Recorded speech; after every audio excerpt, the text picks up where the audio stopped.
చూస్ country delight, live better. ఇప్పుడే country delight app ని download చేసుకోండి.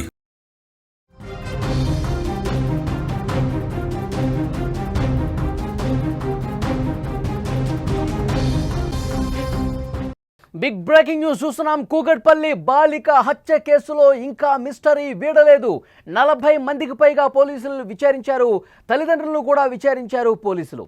తల్లిదండ్రులను వేరువేరుగా విచారించారు. దాదాపు 7 గంటల పాటు విచారణ కొనసాగింది. ఈ రోజు కూడా పోలీసులు తల్లిదండ్రులను విచారించబోతున్నారు. సెల్ ఫోన్ సిగ్నల్ ఆధారంగా విచారణ చేసే అవకాశం కనిపిస్తోంది. హైదరాబాద్లో కూకట్పల్లి బాలిక సహస్ర హత్య కేసు ఇప్పుడు పోలీసుకు ఒక ఛాలెంజ్గా మారిన పరిస్థితుంది. కేసు దర్యాప్తు జరుగుతున్న కొద్దీ అనేక కొత్త అనుమానాలు, అంతు చిక్కని ప్రశ్నలు తెర మీదకు వస్తున్నాయి.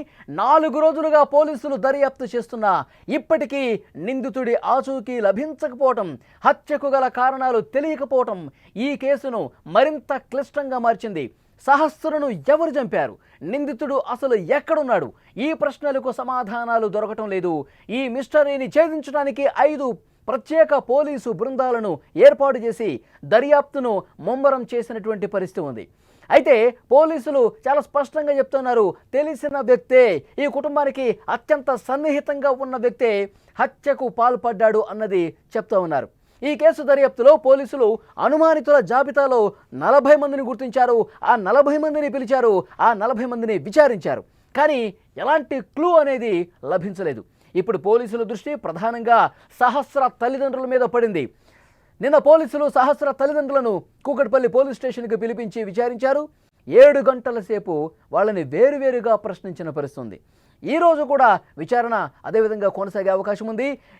మరోవైపు ఈ మధ్యకాలంలో కుటుంబ కలహాలు ఏమైనా జరిగినాయా, పాత కక్షలు ఏమైనా ఉన్నాయా, ఈ కోణంలో కూడా దర్యాప్తు కొనసాగిస్తున్న పరిస్థితి. వాళ్ళ కుటుంబ సభ్యులు, బంధువులు కూడా అనుమానం ఏదన్నా అనిపిస్తే కనుక వాళ్ళను కూడా పిలిచి విచారించబోతున్నారు. 3వ వ్యక్తి ఇంట్లోకి ప్రవేశించినట్లు ఎలాంటి క్లూ దొరకటం లేదు. అయితే పోలీసులు ఈ విషయం పట్ల చాలా సీరియస్గా ఇన్వెస్టిగేట్ చేస్తూ ఉన్నారు.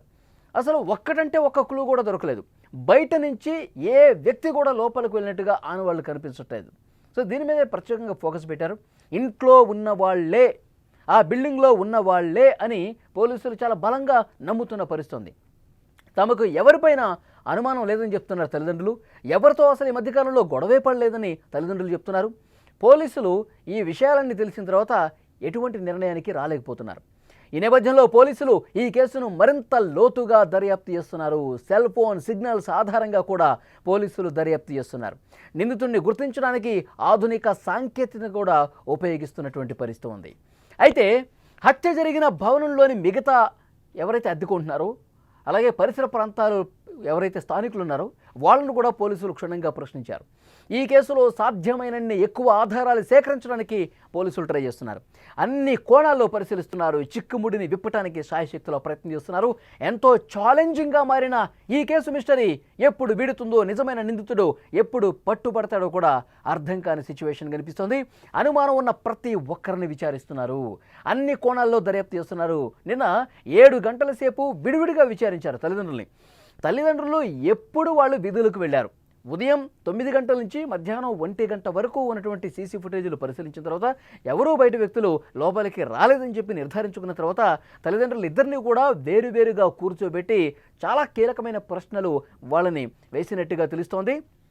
తల్లిదండ్రులు, తల్లి ఎన్ని గంటలకు బయటికి వెళ్ళింది, తండ్రి ఎన్ని గంటలకు బయటికి వెళ్ళారు, ఇద్దరూ ఒకే సందర్భంలో వెళ్ళారా, ఇద్దరిని ఈ ప్రశ్నలు అడిగినప్పుడు ఒకే విధంగా సమాధానం చెప్తున్నారా లేదా, అన్ని కోణాల్లో కూడా దర్యాప్తు ముమ్మరంగా కొనసాగుతున్న పరిస్థితి.